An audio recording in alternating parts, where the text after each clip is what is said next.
Après plusieurs semaines de confinement, il était important pour moi d'aller constater sur le terrain l'évolution de la pousse de l'herbe. Les retours des éleveurs pratiquant le pâturage étaient assez inquiétants, donc j'ai voulu aller constater la situation sur mon secteur du centre Ardèche.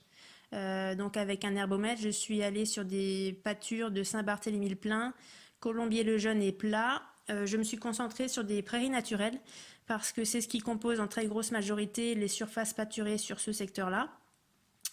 Donc j'ai fait des mesures sur des parcelles qui n'étaient pas encore utilisées pour connaître le stade d'avancement de l'herbe et puis la quantité d'herbe disponible. Voilà, ça permet de savoir quand entrer dans la parcelle et combien de jours cette parcelle va permettre de nourrir le troupeau. Et j'ai également fait des mesures sur des parcelles en cours de pâture pour savoir combien est-ce qu'il restait en fait de jours de pâture sur ces prés-là. La visite des pâtures m'a également permis de voir les troupeaux. Donc voilà, l'état du poil, les crottes, les états corporels.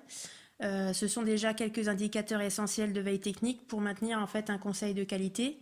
Et une fois donc mon tour terminé, je suis à nouveau rentrée chez moi pour faire des calculs de stock, des hauteurs d'herbe, voilà, sur ce que j'avais vu le matin. Ensuite, j'ai recontacté les éleveurs par téléphone, du coup, pour discuter de la stratégie d'utilisation des parcelles et puis du rationnement qu'on allait pouvoir adopter. Donc cette sortie, ça m'aura permis de constater la situation sur des parcelles qui sont quand même représentatives de mon secteur. Donc ça va me permettre aussi derrière de pouvoir répondre aux autres éleveurs de cette zone et de m'adapter dans mon conseil en connaissance voilà, de la situation sur le terrain. Alors malgré les mesures de confinement, le lien avec le terrain, ça reste primordial.